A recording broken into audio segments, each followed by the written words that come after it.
Ayu, Ya? tadi kan kita dah dating kan? Kejap lagi nak pergi tengok bola tau dengan kawan-kawan I kat Harimau ni. Nak ikut, nak ikut. You nak ikut? Kenapa? You layan bola ke? Tengoklah t-shirt I. Apa ni? Liverpool lah. You never walk alone. You never walk alone lah. Siapa bila Nak layan ikut. bola ni? Lah dah lama ni. Cerita kenal I siapa? Siapa? Arisha Gerard kot. Arisa Gerard. Yes. Oh. Jom. Okey, jom. Oh, siap bila dia layan Liverpool lah. You tengok apa?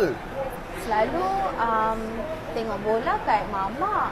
Tapi I rasa ni first time orang tengok bola kat Kedai Nasi Lemak. Dekat Harimau Nasi Lemak ni dia memang buka sampai malam. Boleh tengok bola semua. Oh ya ke?